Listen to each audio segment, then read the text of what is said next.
For our October event, Perspective welcomed Professor Asher Hildebrand from Duke University, who has previously worked on the Obama campaign as well as for Congressman David Price.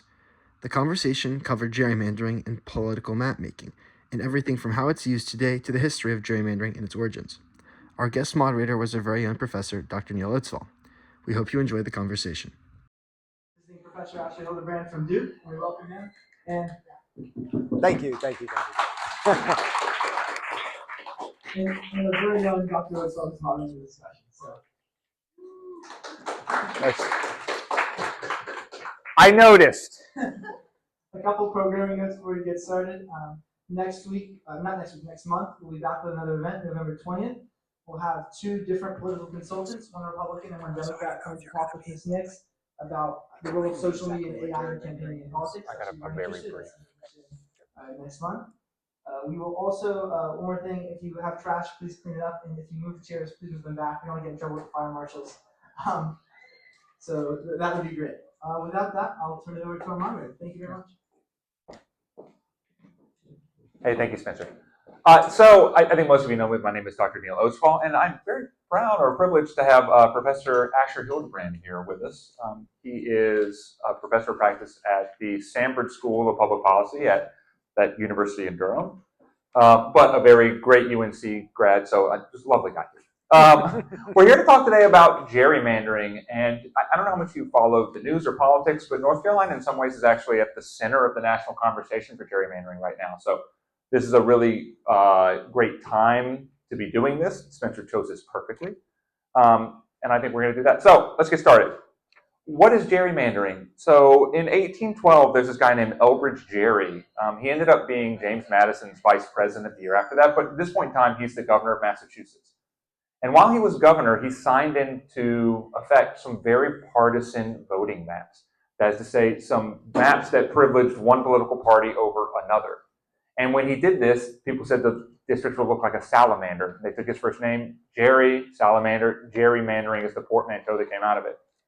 And so when we talk about gerrymandering, what we really mean is the technique of drawing voting maps to privilege one group over the other. And it's actually really interesting because you can do this even if you have a state like North Carolina that is roughly 50-50. You can draw maps so that one party wins out of our 14 congressional seats, 10 or even 11 seats, even with people voting roughly 50-50. And so there are two techniques that people generally do that. One is called cracking. If you take an area that is a stronghold of your opponents, you can sort of separate their votes out into different districts, and therefore you weaken their voting. That's called cracking. And then packing is where you take as many of your opponents and you put as many of them as possible into one voting district. And so if they win that one, 90 to 10%, that's fine because those votes are not going to count anywhere else. So that's about gerrymandering, and we'll get to Professor Hildebrand, the expert here. So can you just tell us your story a little bit? What's your experience in politics? How'd you get here? First, thanks for the invitation. And I was saying as we were walking in that I was just blown away that, well, really that any audience, but especially a high school audience, was interested in talking about this topic because it can seem so kind of wonky and abstract.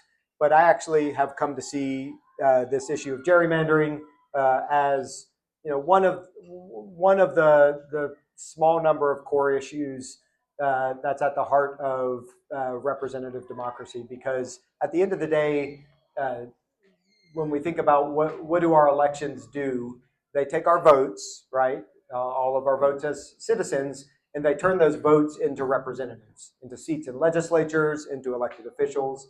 And when things are working well, those representatives hopefully are going to reflect our views, our interests, our identities, our needs as communities.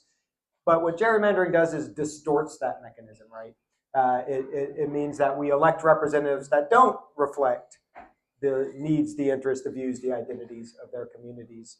And that has all kinds of, even if we can be concerned about gerrymandering itself, but that has all kinds of implications downstream for the types of policies that those legislatures go on to enact.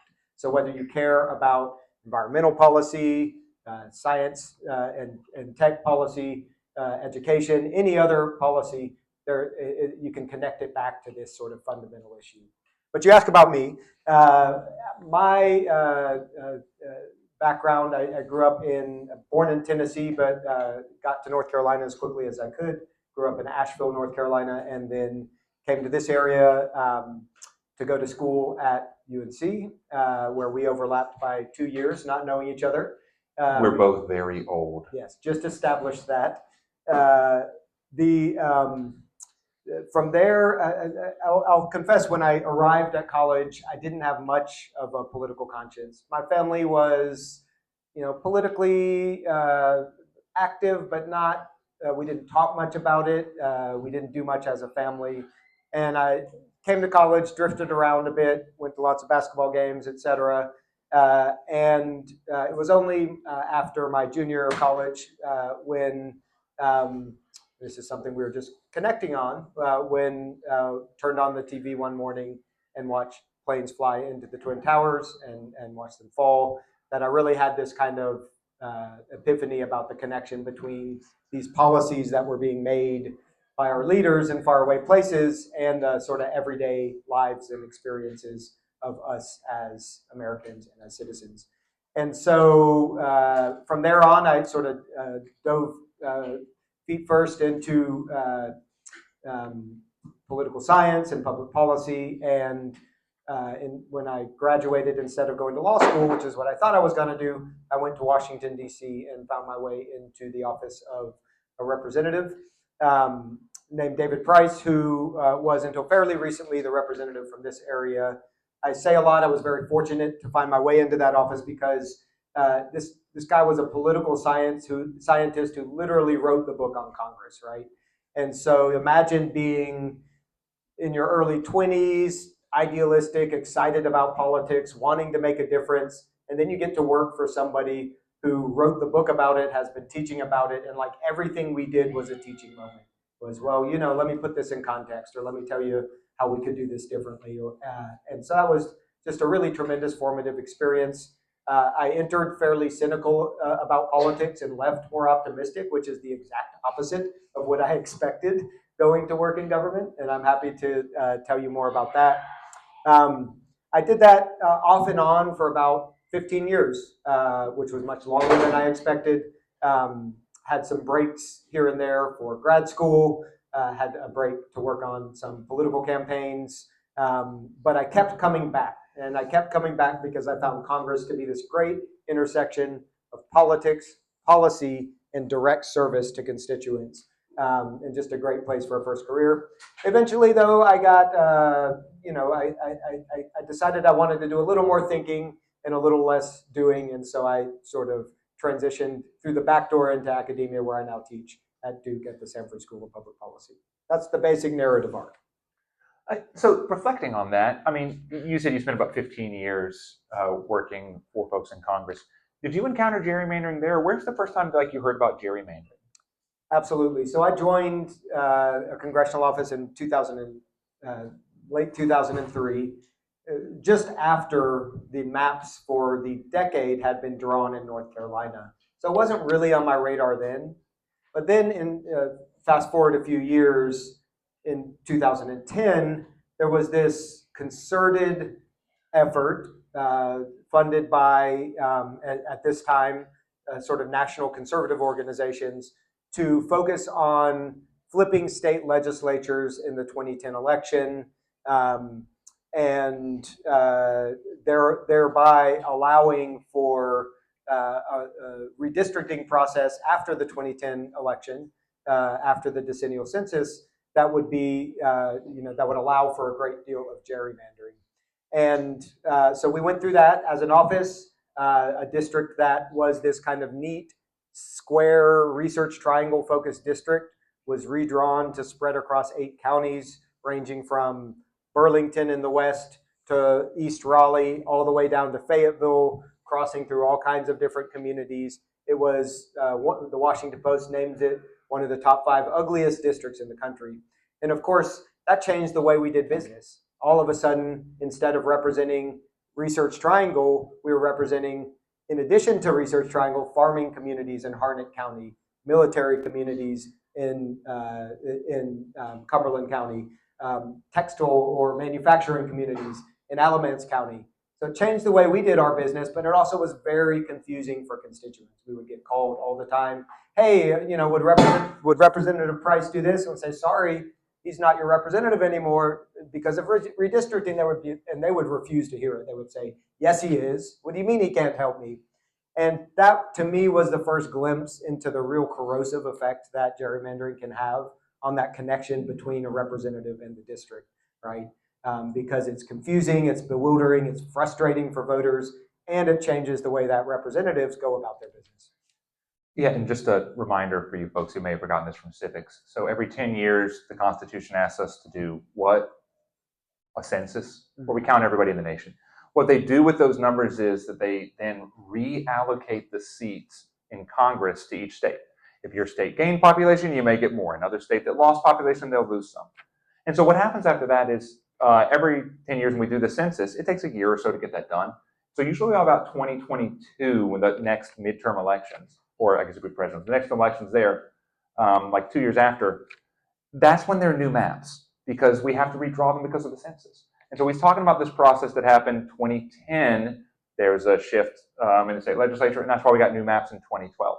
Similarly, in 2020, we had a census. 2022, we had new maps.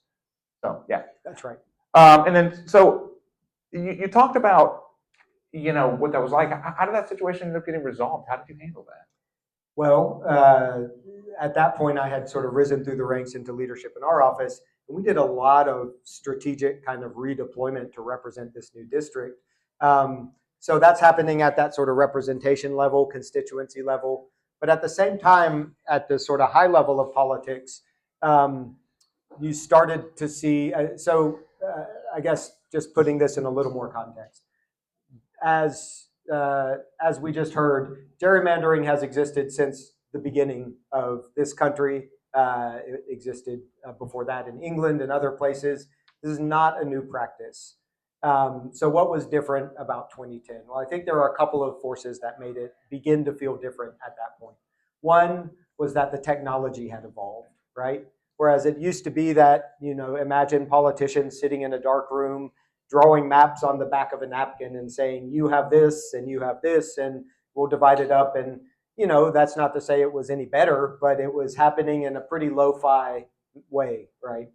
By 2010, you had really sophisticated GIS technologies that could gerrymander down to not just the community or the neighborhood, down to the block, down to apartment buildings or complexes that would be split up to gerrymander with a level of precision that we had never seen.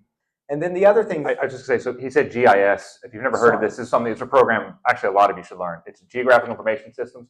GIS basically allows you to take maps and put data into the maps in different layers. And so he's basically talking about there really was a much more sophisticated way to gather data about where people lived.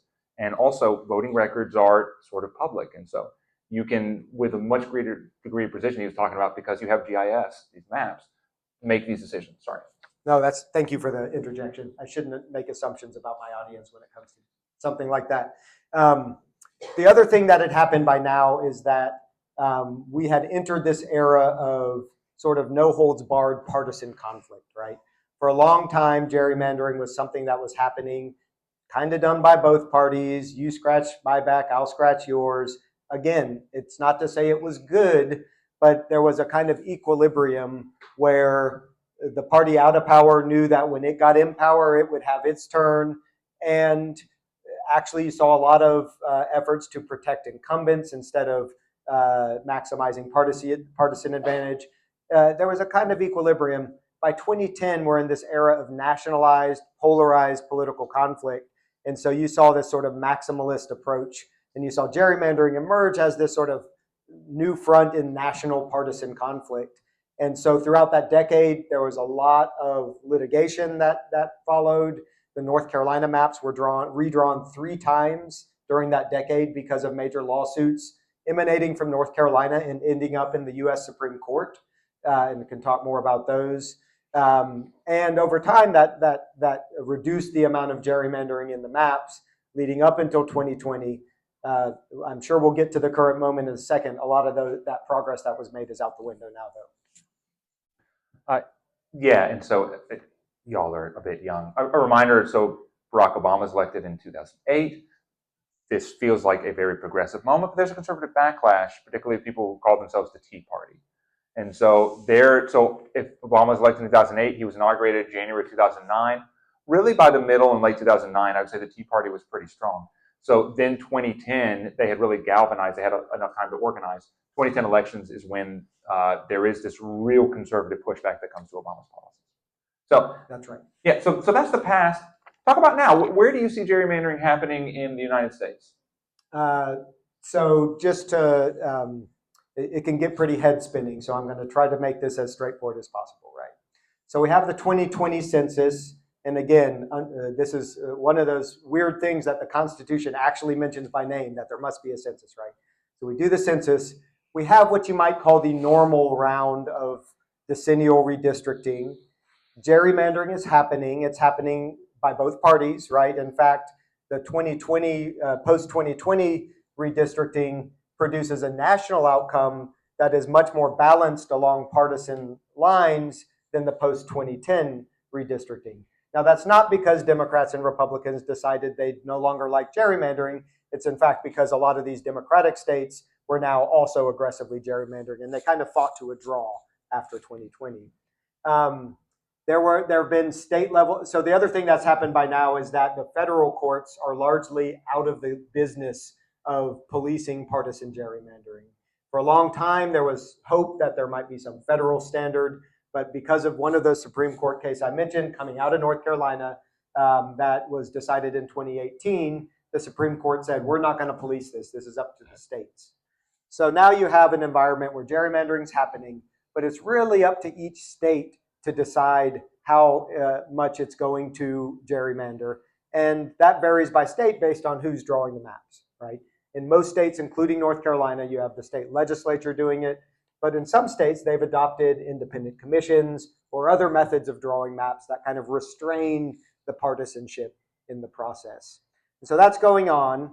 North Carolina saw a lot of whiplash during this period. We had the original post-2020 maps overturned by a judicial order, redrawn by this panel of independent experts that produced an outcome in the 2022 election where in our state, which is pretty 50-50 state, we actually had 7 Democrats and 7 Republicans in the 14-member congressional delegation. Right? Pretty reflective of our state. Pretty reflective of our state, right? It was very as proportionate as any map we've had in modern history. Then in 2020, but the other thing that happens in 2022 is that Republicans take the majority on the state Supreme Court. The court revisits a case that had overturned the maps and says, you know what, we changed our minds. Judges can do this. It's rare, but they can. We changed our minds. We now no longer think that gerrymandering is unconstitutional, and so the legislature is free to draw a new map. And so then in 2024, we have a new map. It elects in the congressional delegation, it elects 10 Republicans and 4 Democrats. And so then we come to the current moment. And you've probably seen gerrymandering in the news.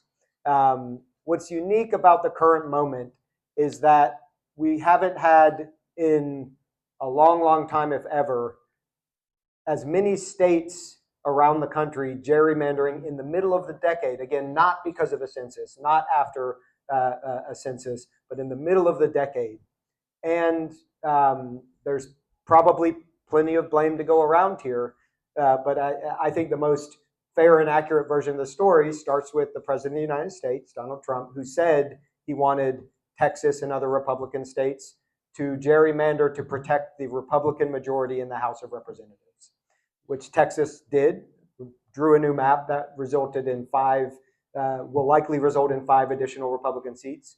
And California steps in under Governor Gavin Newsom and says, well, if Texas is doing that, even though we have an independent commission, we're going to suspend that and redraw the maps if the voters approve for this next election.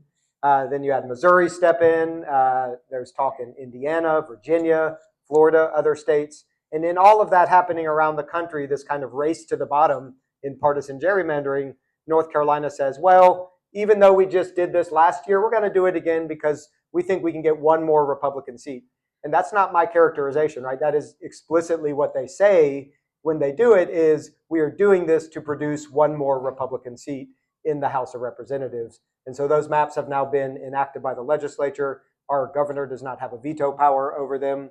They will be challenged in court, but because of those legal cases I mentioned, they're likely to be upheld and take effect next year. Yeah, and just a reminder, there is nothing illegal about discriminating against somebody for their political party. One of the reasons why previous North Carolina maps were thrown out was because they were seen as targeting black voters. In fact, the North Carolina Supreme Court judge said that it targeted black voters with, quote, an almost surgical precision, end quote. And if you Google that almost surgical precision, you'll find the court case.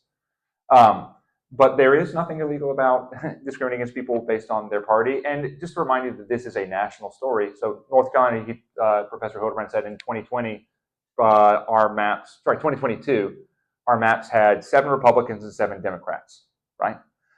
In the 2024 election, that went up to 10 Republicans and 4 Democrats. So say Republicans gained 3 seats.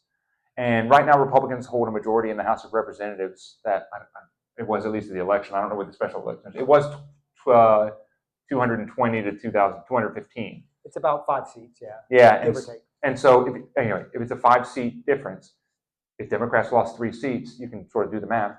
Democrats would have had a majority in the House of Representatives if North Carolina's maps had maintained the same. So this is not just a local story, it's a national story too. In fact, let me just add, probably important to clarify here that historically, even though it has a highly partisan cast today, historically gerrymandering has not been a partisan issue or an issue that has fallen along partisan lines. In fact, the first advocates for reforms to the system of how we draw maps in North Carolina were Republicans, because for many years they were out of power. The Democrats in power said, we like the system as it is, thank you very much, we're not going to change it. In fact, a colleague of mine at Duke who was involved in some of this advocacy, who is a Republican, tells a story about going to the Democratic leadership in North Carolina in advance of the 2010 election and saying, you guys might lose here. Don't you want this insurance policy of a fairer way to draw maps to make sure that even if you're not calling the shots, you're going to have some protection? And the response that he got was, we're good. Don't worry about it. We got this. And so now it has a highly partisan cast now. There's no question when you have the President of the United States saying he wants to do this to protect the majority in the House, that it is a partisan issue, but it's not an issue that has fallen neatly along partisan lines historically. I mean, so now that you're talking about the partisan aspect of this, you said you're working for David Price, and I mean he's a Democrat, kind of a left of center Democrat. Yeah, that's what I thought. I just wanted to double check. So let's say you were advising someone like Gavin Newsom, who's the governor of California, or if you were talking to Abbott, who's the governor in Texas. How would you advise them if they said, okay, we're going to do this gerrymandering? How would you help them in that process?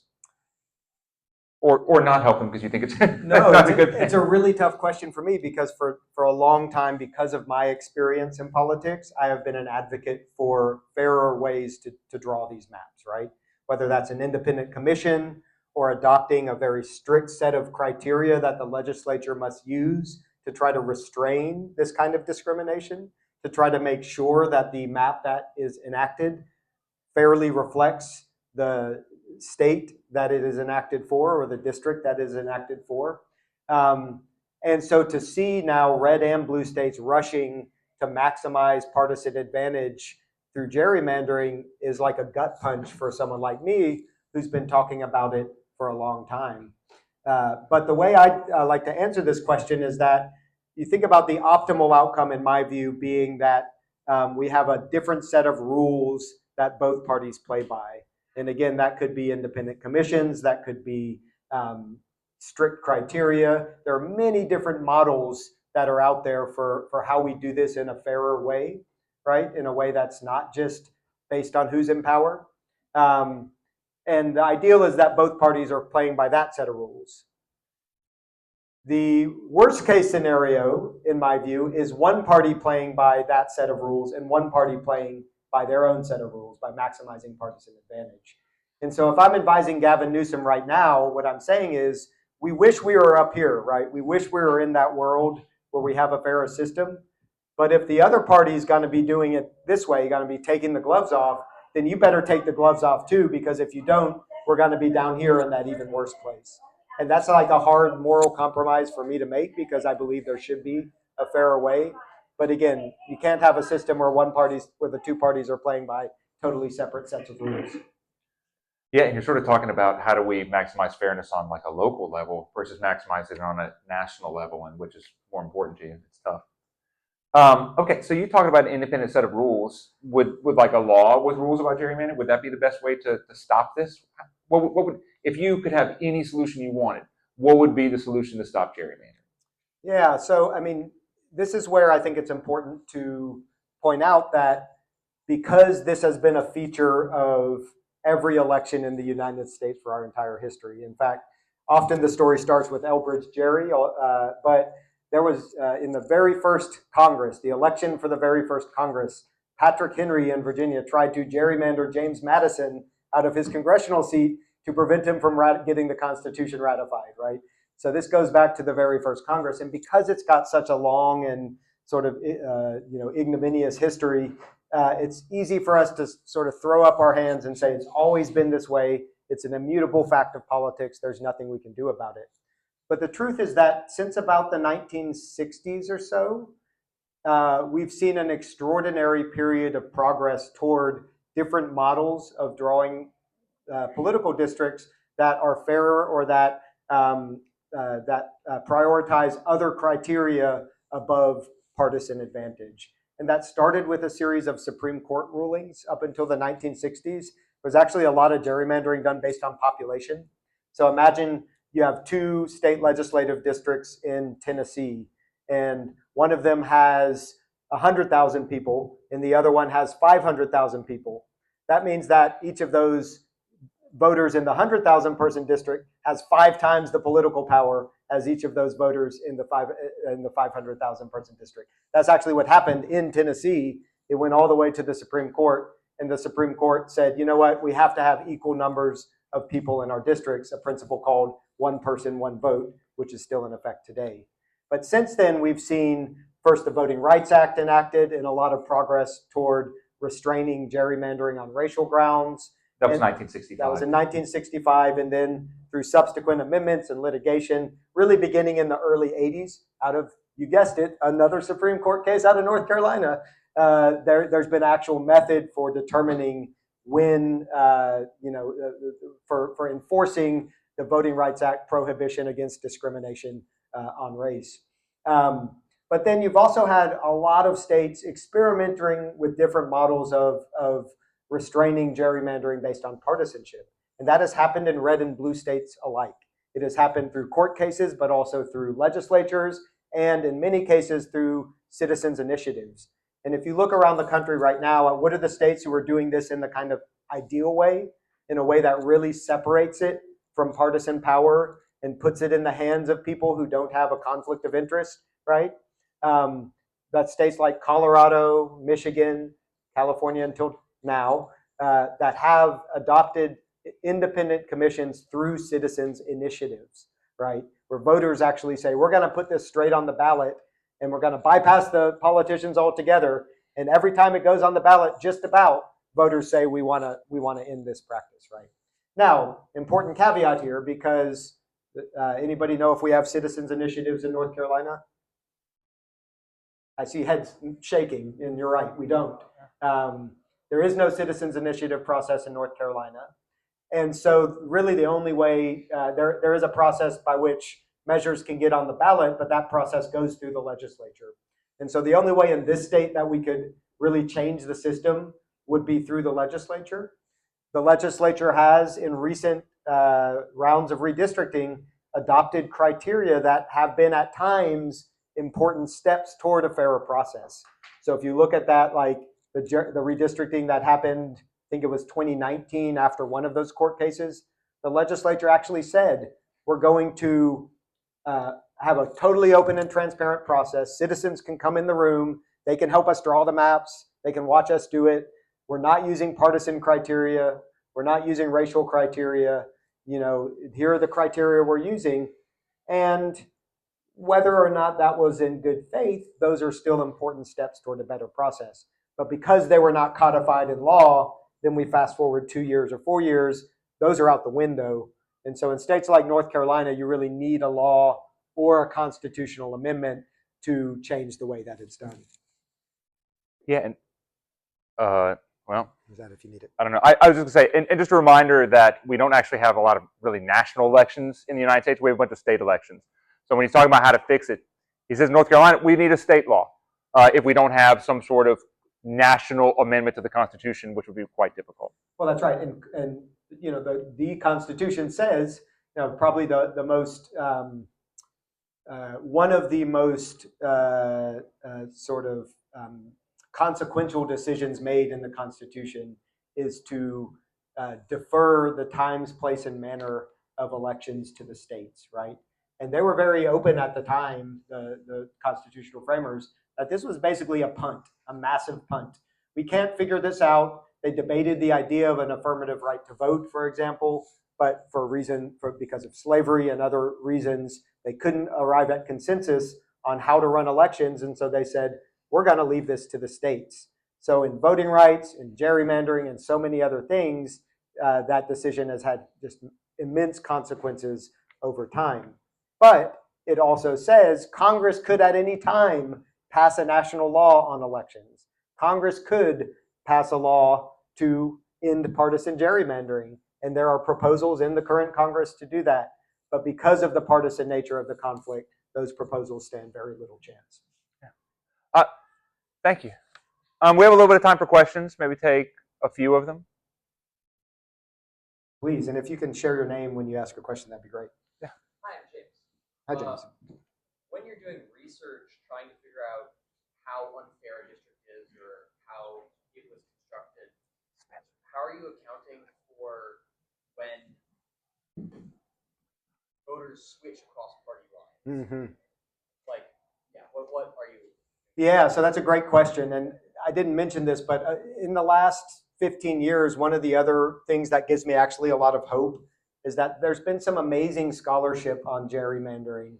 And some of that scholarship has come from the usual suspects you would expect, lawyers and political scientists, but a lot of it has come from mathematicians, right? And others who are looking at how do we quantify gerrymandering and how do we measure it as a way of first naming it and identifying it and then maybe restraining it. And I have a colleague at Duke named Jonathan Mattingly. I've worked closely. You can listen to a recent podcast both of us did on this topic together. And he's developed a really sophisticated method using something called a Monte Carlo simulation, where basically you run a lot of simulations of elections to try to identify a range of potential outcomes.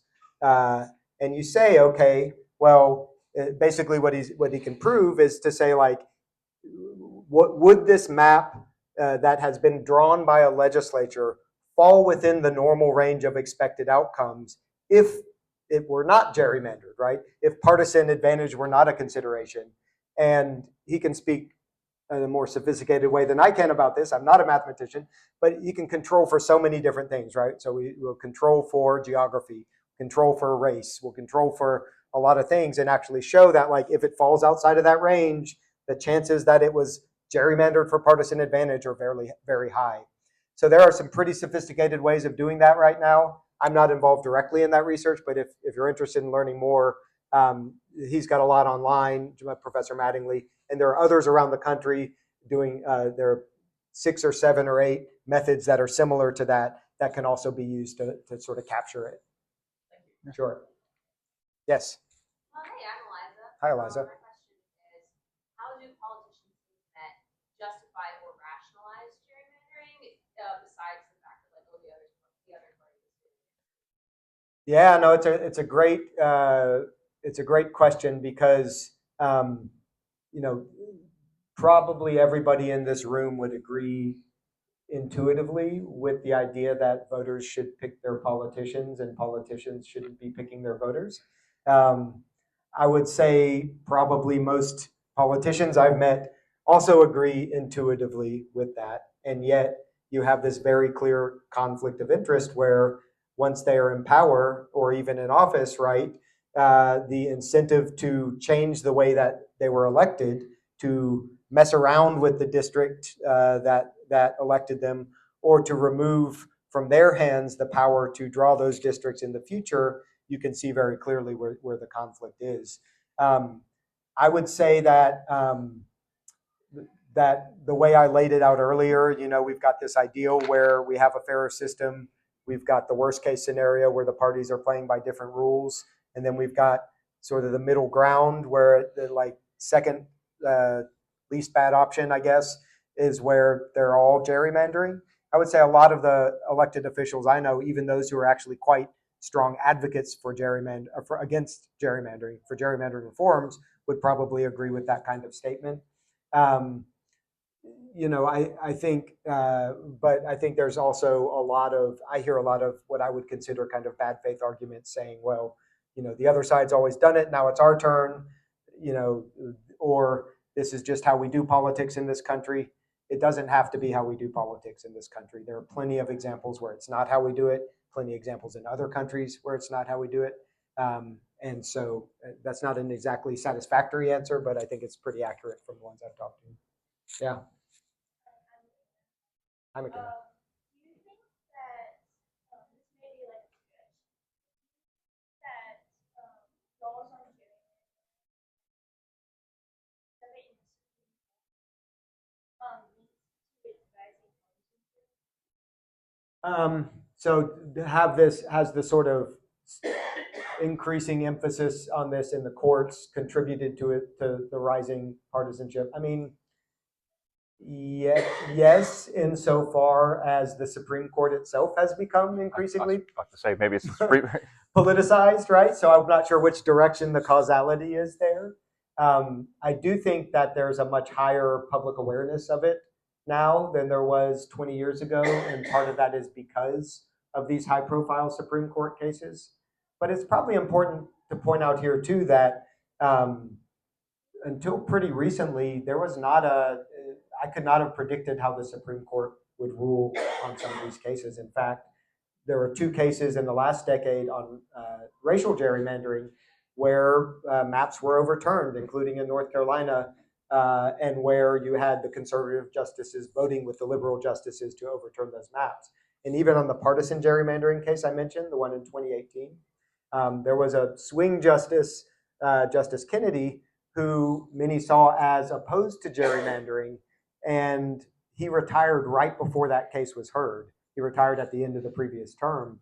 There are a lot of people think that if the case had been heard while he was still a justice, that it would have gone the other way, right? Because it was a 5-4 ruling. And so, but the reality today is that we do have a Supreme Court in which the conservative justices have a very strong majority, in which those justices have interpreted gerrymandering or interpreted this question of redistricting in a way that removes the court largely from adjudicating it. That's true for partisan gerrymandering, and based on a case that was heard just a couple weeks ago out of Louisiana, it may be true for racial gerrymandering as well, because that case can very likely lead to that part of the Voting Rights Act being essentially neutered. So yeah, I'd say they're interacted for sure. So we really don't have time. I'm sorry. I was just going to say, so we've got like 1 minute till we're done. Professor Hildebrand, you're a teacher. You're a professor. But as a teacher, what do you really want students to get out of it? I mean, these are hopefully going to be a lot of voters very soon. Yeah. What would be your final words to them? I mean, final word, I guess, to finish where I started, is that this is not just about how we draw lines on a map, right? It's not, I mean, I love geometry, right? I love politics and geometry. That's one reason I love this issue so much. It's fun to get in there are publicly available systems like websites. You can get in and draw your own districts. I enjoy it. I do it in my spare time. It's really weird, right? So yes, it's about lines on a map, but if you take away anything, it's that if you care about the environment, if you care about education, if you care about reproductive rights or justice, right? If you care about any of these downstream policy issues, then you should care about having legislatures that represent the will of the majority on those issues, or the will of their constituents on those issues. And gerrymandering breaks the connection between the will of voters and the legislatures that represent them, and has implications for all of those issues too. Hey, thank you so much. Hey, Professor Hildebrand, listen.